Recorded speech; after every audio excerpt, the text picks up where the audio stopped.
Հերոստատիտողներ, ողջունում եմ ձեզ, ես քաղաքագետ Գևորգ Մելիքյանն եմ, սա իմ հեղինակային հաղորդումն է Status Quo եւ այսօր մենք հյուրընկալել ենք Արար հիմնադրամի տնօրեն, սոցիոլոգ եւ մեր լավ բարեկամ եւ գործընկեր Արմեն Խաչկյան։ Արմեն, ողջունում եմ ձեզ։ Առաջին անգամ եք մեր տաղավարում, ընդհանրապես ինձ մոտ որպես հյուր եւ մենք իհարկե ձեզ հետ շատ ենք քննարկումներ ունենում տարբեր թեմաներով եւ մասնավորապես սոցիոլոգիական հարցումներ, հանրային կարծիքի շոշափում, չափում եւ այլն։ Այսօր մենք խոսենք դրա մասին ձեր փետրվարին կատարած սոցիոլոգիական հարցումների, իհարկե ոմանց թվում է որ դա անցյալում է, բայց երկրորդը կարծեմ շուտով կլինի, չէ՞, ապրիլի վերջ։ Այո, հաջորդը նախատեսում ենք։ Շատ լավ։ Հիմա հանրային հիմնախնդիրների վերաբերյալ սոցիոլոգիական հետազոտությունների արդյունքների ներկայացում եք արել եւ ես ուզում եմ որ դրա մասին ծանոթանան նաեւ մեր հեռուստադիտողները։ Սկսենք տարբեր թեմաներից, որոնք ըստիս կարևոր են եւ հետաքրքրում են։ Առաջինը գոնե ինձ համար ամենահետաքրքիրներից մեկը զիջումներ Ադրբեջանի հետ խաղաղության դիմաց։ Ինչ ունենք այստեղ։ Այգ, ի սկզբանե խաղաղության թեման, խաղաղության օրակարգը, խաղաղության պայմանագրի մասին դիսկուրսը շատ ավելի շուտվանից է սկսվել, նախորդ տարվանից է դեռ սկսվել եւ այն ժամանակահատվածից մեզ համար հետաքրքիր է հանրային ընկալումներում հասարակությունը ինչքանով է պատրաստ այդ զիջումներին եւ ինչպես է ընկալում խաղաղությունը եւ ինչ է պատրաստ զիջելու խաղաղության դիմաց։ Հարցը հենց այսպես է հնչել Ադրբեջանի հետ խաղաղության պայմանագիր կնքելու դիմաց Հայաստանի կողմից հետեւյալ զիջումները ընդունելի են թե անընդունելի են։ Թվարկվել են զիջումներ եւ ըստ այդմ հասկացել են հանրային կարծիքը տարբեր զիջումների վերաբերյալ, ինչպես են մարդիկ վերաբերվում եւ որքանով ընդունելի են համարում։ Գիտեք, շատ է քննարկվում անկլավների փոխանակումը կամ անկլավների հանձնումը, մասնավորապես Տավուշի անկլավները եւ Տիգրանաշենի մասին է խոսքը գնում։ Հետաքրքրական է, որ 81%-ը անընդունելի է համարել այս անկլավների հանձնումը, ընդ որում մենք նշել ենք, որ անկլավների փոխանակում ոչ թե միակողմանի հանձնում, այսինքն դիտարկելով, որ Արցախը եւս վերադարձնելու է, իսկ 14%-ը ընդունելի է համարել։ Այդուհանդերձ պետք է արձանագրենք, որ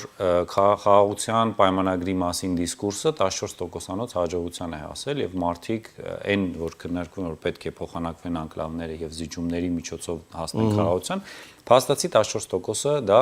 ընդունել է, իհարկե շատ քիչ տոկոս է ամբողջ հասարակության համար, որտեվ ամեն դեպքում 81%-ը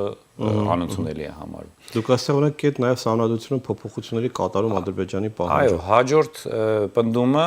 Հայաստանի Հանրապետության սահմանադրության փոփոխություն հենց Ադրբեջանի պահանջով եւ հասարակության 97.5%-ը, այսինքն գրեթե ամբողջ հասարակությունը սկզբունքորեն անընդունելի է համարում Ադրբեջանի պահանջով Հայաստանի Հանրապետության սահմանադրության փոփոխությունը։ Մեկ այլ բան, որի մասին էլի քննարկում կա, ադրբեջանցիների բնակեցումը Հայաստանում։ Այս դիսկուրսը թե ադրբեջանական իշխանական, ոչ իշխանական քարոզչամեքենայից է գալի, թե Հայաստանում եւս այս մասին փոքր, բայց քննարկում կա, 96%-ը անընդունելի է համարել ադրբեջանցիների բնակեցումը Հայաստանում։ Մեկ այլ հայտնի քննարկման առարկա Սյունիքով անցնող միջանցքի մասին է խոսքը, որը ըստ էության Հայաստանի կողմից չվերահսկվող տարածք պիտի լինի։ 96%-ը այդ պնդմանը, այդ մտքին, որ Սյունիքով անցնող միջանցք կարող է լինել, 96%-ը անընդունելի է համարել։ Մեկ այլ պնդում, որ Հայաստանի կողմից ֆինանսական փոխհատուցումներ պիտի վճարեն Ադրբեջանին, այս եւս վերջին շրջանում, եթե չեմ սխալվում, 2 շաբաթ առաջ Ադրբեջանի պետական պաշտոնյաներից մեկը այս մասին ելույթ ունեցավ եւ նույնիսկ թիվ նշեց։ Այս տեսանկյունից 97%-ը անընդունելի է համարել Հայաստանի կողմից ֆինանսական փոխհատուցումների վճարումը Ադրբեջանին։ Եվ այս համատեքստում մեկ այլ հետաքրքիր քննարկվող զիջում պայմանագիր կնքելու դիմաց, խաղաղության պայմանագրի դիմաց, հայկական բանակի թվի եւ զենքի սահմանափակումը արդյոք ընդունելի կամ անընդունելի է խաղաղության պայմանագիր կնքելու դիմաց, 89%-ը անընդունելի է համարել, եւ սա միակ ինձ համար գոնե որպես մասնագետ զարմանալի կետն է, որ շուրջ 10%-ը ընդունելի է համարել։ 10%-ը ընդունելի է։ Լավ, անցնենք երկրորդ թեմային։ Այստեղ ուզում եի մի ընդգծում անեի, որ նայեք, ըստ էության գրեթե բոլոր զիջումները 90 եւ ավելի տոկոսով մարդիկ համարում են անընդունելի եւ զիջումները որպես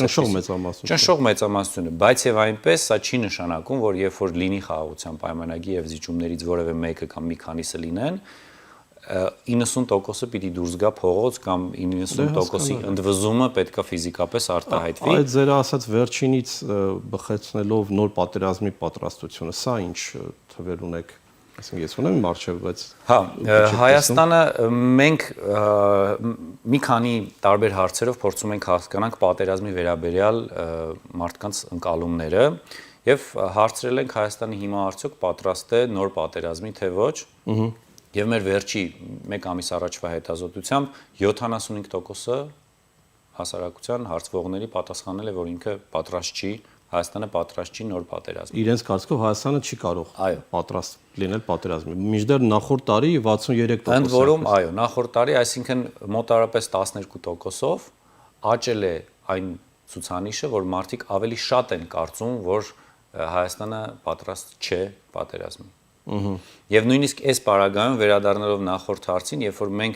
վերջին 4 տարվա ընթացքում տարբեր չափից ավելի ռազմական գործողություններ ենք ունեցել, զարմանալի է եւ միևնույն ժամանակ մարդիկ համարում են, որ մենք պատրաստ չենք պատերազմի, բայց դրանով հանդերձ 10%-ը գնահատում են, որ մենք կարող ենք զիջում անել բանակի թվի եւ տեխնիկայի հանուն խաղաղության։ Այսինքն այդ 10%-անոց հարցը վերաբերում է նրան, թե մենք ինչպես ենք ընկալում Հայաստանի պատրաստվածությունը, այո, եւ մարդիկ համարում են, որ 75%-ով Հայաստանը պատրաստ չի։ 75%-ը նշում է, որ Հայաստանը պատրաստ չի նոր պատերազմի։ Նախկինում նախորդ տարի նույն այս ժամանակահատվածում 15.5%-ը համարել է, որ պատրաստ է։ Եվ հիմա մենք ունենք, որ 4.3% ընդհանրապես համարում, որ պատրաստ է Հայաստանը։ Թե որ պիտի չգնա, հարցը ոնց ենք ընկալում։ Հարցը այսպես է, Հայաստանը պատրաստ է արդյոք նոր պատերազմի, 4.3-ը չկողմնորոշվածներն են։ Հա 4.3 չկողմնորոշված, հա, ներողություն, այստեղ հա, հեսա չի տպել։ 28-ը 20 շուրջ 21%-ը կարծում է, որ Հայաստանը պատրաստ է պատերազմի, շուրջ 75%-ը կարծում է, որ Հայաստանը պատրաստ չէ պատերազմի։ Հա, օքեյ։ Իսկ նախորդ տարի շուրջ 21%-ներ կարծում որ Հայաստանը պատրաստ է պատերազմի, իսկ պատրաստ չէ պատերազմի շուրջ 63.5%։ Եվ ես նախորդ հարցի հետ ինչի եմ ասոցացնում սա, որ ամեն դեպքում մարդկանց մոտ հուսալքության, անպատրաստության ընկալում կա եւ միևնույն ժամանակ 10%-ի մոտ պատրաստակամություն կա զիջելու հանուն խաղաղության։ Սա կարելի է արձանագրել որպես այդ քարոզչության փոքրիկ հաջողություն 10%-անոց։ Լավ։ Այսքան ռազմական գործողությունների ընթացքում զուգահեռ։ Լավ, վերաբերմունքը ԵԱՏՄ-ից դուրս գա։ Իհարկե սա այլևս շատ շրջանառվող թեմա է, Հայաստանը պիտի դուրս գա, պիտի դուրս չգա, Եվրամիություն է գնում, չի գնում, եթե գնում է ինչպես է մնում։ Թվերը նույնից հետաքրքիր են, 40.5%-ը ասել է, որ նա պետք է դուրս գա, հա, ճիշտ է, մեկնաբան, եւ 53.8%-ը գտնում է, որ նա պետք է դուրս չգա։ Իսկ նախորդ տարվանը ունեք, որ համատեղ։ Այս հարցը ոչ, առաջի անգամ ենք դրել, բայց կարող եմ ասել, որ ընդհանուր առմամբ արտաքին քաղաքականության վերաբերյալ հարցերը մենք բարբերաբար փորձում ենք հասկանալ հանրային ընկալումներում։ Այս տեսանկյունից առավել ակտիվ պրո-եվրոպական դիրքորոշում ունենք, դուք միգուցե կզարմանաք, բայց ավելի տարիքով մեծերը, որքան տարիքը բարձր է, այդքան ավելի պրո-եվրոպական, որքան տարիքը ցածր է, այդքան ավելի, այսպես ասած, կոնսերվատիվ եւ նոր փոփոխությունների, ԵԱՏՄ-ից դուրս գալ, ՀԱՊԿ-ից դուրս գալ, մեկ այլ գործողություններին ավելի պասիվ վերաբերմունք ունեցողներն են, մինչև 36 տարեկան տարիքի մարդիկ, հետաքրքիր մոտեցում է այստեղ։ Կանայք թե տղամարդիկ։ Կանանց եւ տղամարդկանց մոտ մեծ տարբերություն չկա, բայց սովորաբար կանայք ավելի ակտիվ են քաղաքականություն սպառում, ինչքան էլ որ զարմանալի է, եւ կանայք ավելի են հակված դեպի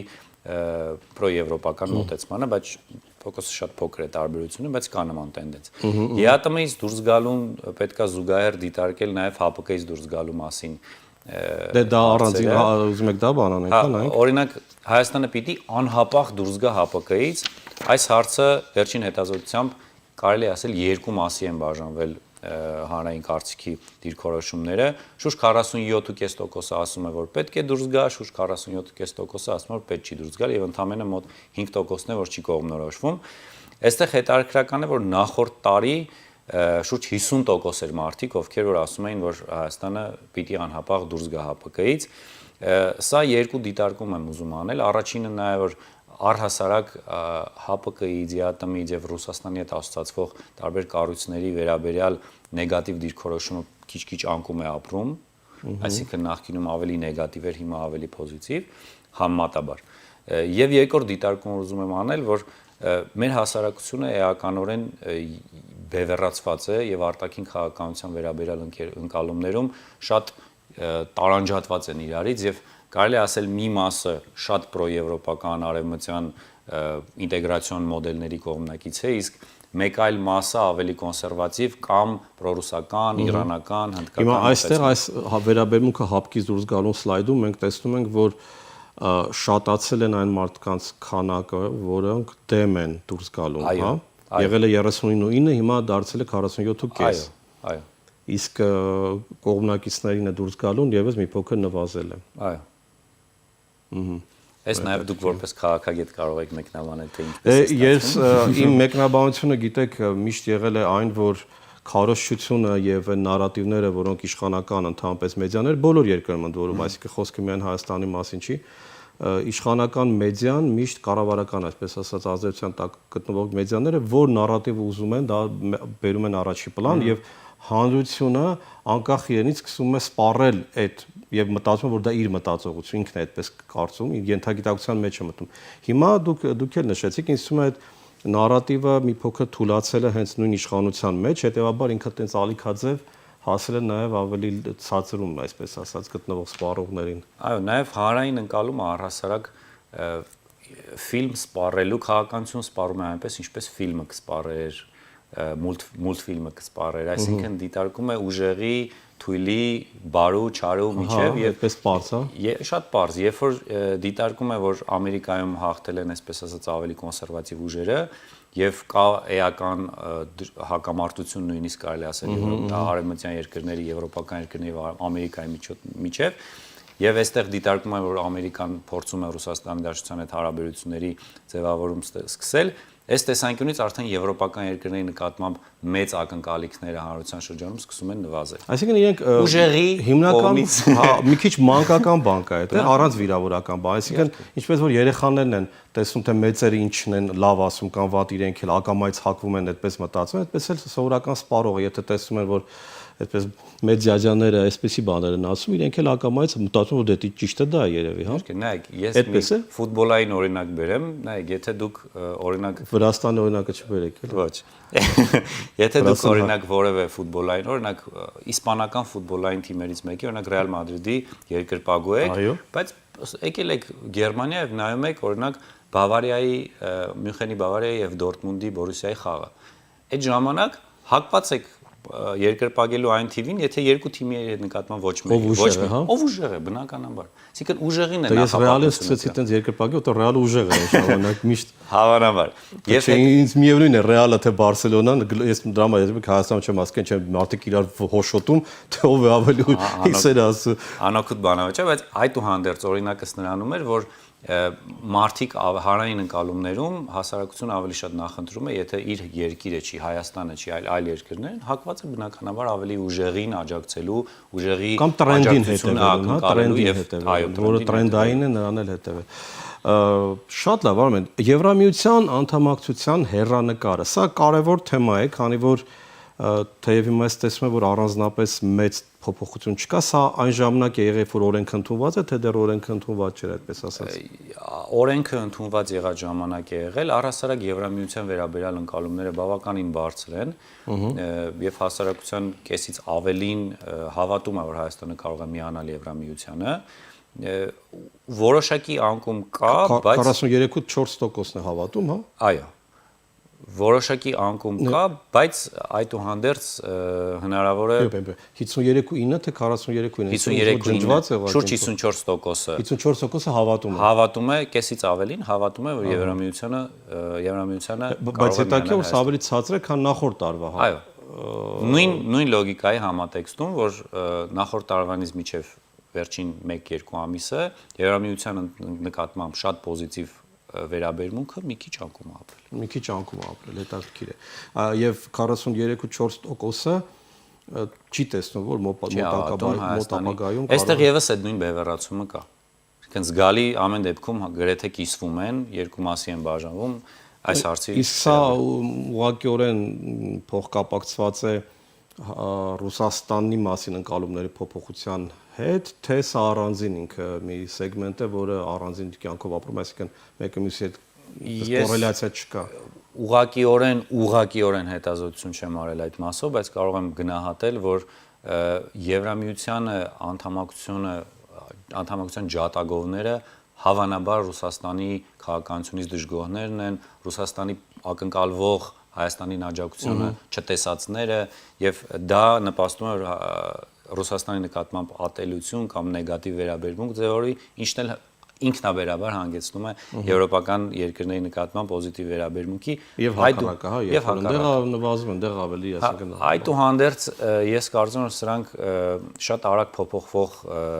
պատկերներ են եւ վստահաբար կոնկրետ ակտիվ գործողությունների պարագայում կարող են զգալիորեն, ասենք, շուրջ 20-25%-ով փոփոխություն լինի այս պատկերում։ Մյուս սլայդը, որը կարծում եմ հետաքրքիր է մեր հեռուստադիտողներին, ռազմական դաշնակցային հարաբերությունը, ավելի պարզ ասած, այն որ Հայաստանը հանդիսանում է ՀԱՊԿ անդամ, հանդիսանում է Ռուսաստանի ռազմավարական դաշնակիցը եւ բնականաբար երևի այստեղ փորձում եք հասկանալ, թե որի հետ ինքը կա, չնայած մեկ դաշնակից ունենք, միակը եւ անկրկնելի, բայց դուք այստեղ եթե ասեք թե որի հետ ինչ թվեր կան, շատ հետաքրքիր է։ Ռուսաստանի հետ ինչ է կատարում այստեղ։ Ես կարող եմ միանգամից ներկայացնել վերջի տվյալներով, որն է ամենաբարձրը ստերտականությամբ, բնականաբար հարցվողներին տրվել է հարցը նշվածներից որի հետ պետք է ռազմական դաշնակցային հարաբերություններ ձևավորել, եւ հարցվողները ընտրել են մեկ պատասխան, Ռուսաստանին ընտրել է շուրջ 24.1%-ը, որը նախորդ հետազոտության համեմատ շուրջ 6%-ով աճ է տեղի ունեցել, բայց հուլիսի համեմատ անկում։ Գրեթե նույնը, այո։ Այսինքն հուլիսին եղել է 24.3, հետո իջել է 18.8, հետո բարձրացել է 24. Հավանաբար Ուկրաինայի կողմից Կուրսկի մարզում որոշակի հաջողությունների հետևանքով էլի ուժեղի ընկալումը մի քիչ թուլացել է Ռուսաստանի եւ դրա պատճառով որոշակի անկում ապրել, հետո էլի բարձրացել է 24.1%։ Հաջորդը Իրանի հետ կապված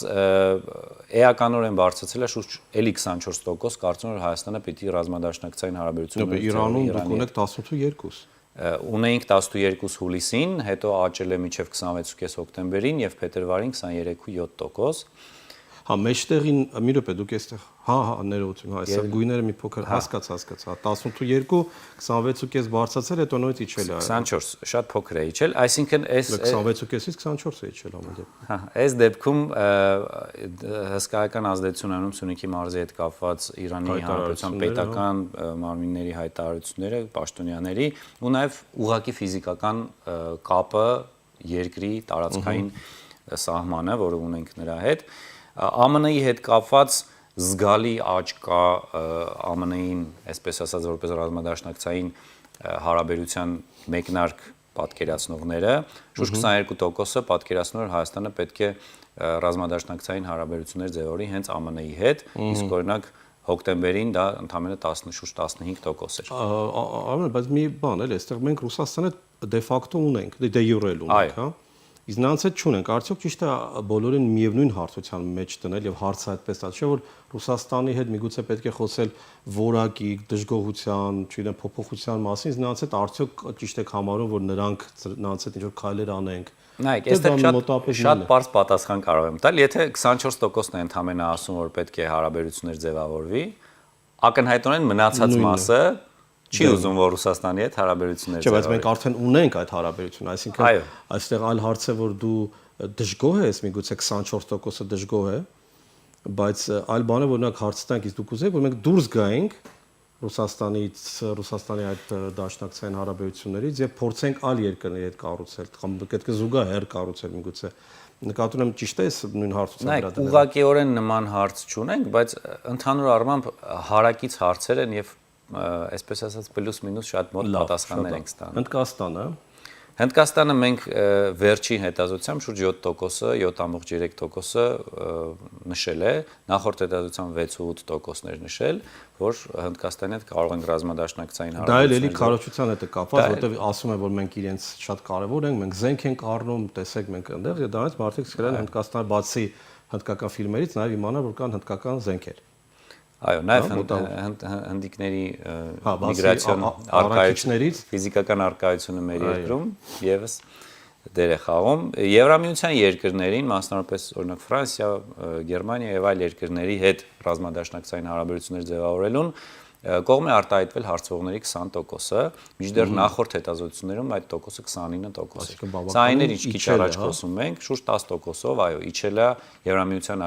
աջակցողների եւ այլ տարբեր հարցերի դեպքում, թե որպես ռազմադաշնակցային հարաբերություններ, թե այլ ֆորմատի հարաբերություններում, այսպես ասած Եվրամիության երկրների եւ Եվրամիության վարկանիշը մեր երկրում շուրջ 10%-ով անկում է ապրել։ 29-ն է եղել եւ իջել է 20-ի, հա։ Այո, ընդ որում կայուն 29-ն 9 կետով իջել է։ Իսկ ավելի փոքր տոկոս, մինչև 5% կարծում եմ, որ ոչ մեկի հետ պետք չի հարաբերություններ ձևավորել կամ դժվարացել են այս հարցին պատասխանել։ Եվ Արմեն, թերևս վերջին է զուտ ժամանակի առումով, որտեղ շատ հետաքրքիր է, բայց ժամանակի մեջ որպեսզի տեղավորենք եւ թվերով շատ չհոգնեցնենք մեր հերոստատիտողներին, թեև կարծում եմ, որ շատ կարեւոր է ձեզ այս թվերը իմանալ, որտեղ թվերով է քաղաքականությունը չափվում։ Եվ այո, չափել իշխանությունների վարած ընդհանուր քաղաքականություն։ Այստեղ մի փոքր ավելի բարդ է, կուզեի որ մի փոքր բացատրեք։ Շատ լավ, բացատրեմ նախ մենք հարցնում ենք քաղաքականությունը Հայաստանի Հանրապետության իշխանությունները ճիշտ թե սխալ քաղաքականություն են վարում, նախկինում հարցնում էինք ընդհանրապես, իսկ այս հետազոտությամբ որոշեցինք առանձնացնել հենց այդ 10%-անոց տարբերության պատճառով նաև ներքին եւ արտաքին քաղաքականությունը։ Արտաքին քաղաքականությունը շուրջ 64%-ը համարել է, որ Հայաստանի Հանրապետության իշխանությունները սխալ քաղաքականություն են վարում, եւ 32%-ն է, որ համարում է, որ Հայաստանի Հանրապետությունը արտաքին ճիշտ քաղաքականություն է վարում։ 64-ը համարում է, որ սխալ է։ Այո։ Մինչդեռ ներքին քաղաքականությունը 74%-ն է համարում, որ սխալ քաղաքականություն է վարում, եւ ընդամենը 21%-ն է աջակցում Հայաստանի Հանրապետության իշխանությունների ներքին քաղաքականությանը։ Արոն, ես ճիշտ եմ հասկանում, այստեղ այս կորը որ տալիս եք, դեկտեմբերի 23-ից սկսած, ցույց է տալիս, որ օրինակ ամենաառաջի տվյալը դեկտեմբերի 23-ին եղել է 30%, որ արտաքին քաղաքականությունը սխալ է վարում, դարձել է 64%։ Մոտ կրկնակի դժգոհություն ավելացել է, ճիշտ եմ հասկանում։ Նախ նայեք, պատկերում տեսնում եք դեկտեմբեր 2023, մարտ եւ այդպես շարունակ, իսկ վերջի երկուսը միայն արտաքին ու ներքինն է։ Մինչ այժմ մենք պարզապես հարցրել ենք քաղաքականությունը ինչպես է վարում, ճիշտ է սխալ։ Այստեղ մասնավորեցրել ենք արտաքին եւ ներքինը։ Հիմա եթե սկսենք դեկտեմբերից։ Նախ դեկտեմբերին 2023 թվականի դեկտեմբերին մեր առաջին հետազոտության ժամանակ իշխանությունները, որ ճիշտ քաղաքականություն են վարում, ըստ էության դա պրոիշխանական, իշխանամետ վերաբերմունքը շուրջ 38% էր։ Հետո մարտից սկսեց անկում ապրել, կհիշեք այդ ժամանակ արդեն խոսվում էր անկլավների հանձնման մասին եւ հիմնական թեման իշխանության նկատմամբ նեգատիվ վերաբերմունքի անկլավների հանձնման պատրաստակամությունն էր։ Եվ զգալիորեն անկում ապրեց, որից հետո սկսեց կայուն վերադարձնել իր դիրքերը մինչև նախորդ տարվա հուլիսին վերագտավ նույն 38%-անոց աջակցությունը։ Սա պատկերի պատճառն այն է, որ երբ որ լինում է արդեն որևէ տարին լինում են իշխանափոխության պահանջով ընդդիմադիր շարժումներ, որոնք չեն հաջողում, եթե չեն հաջողում, իշխանությունները վերագտնում են իրենց վարկանիշը։ Այսինքն նորից կհիշենք ուժեղի, թույլի, հաջողվածի եւ ձախողվածի միջև պայքարն է։ Այդուհանդերձ, եթե նայում ենք կարմիր գույնով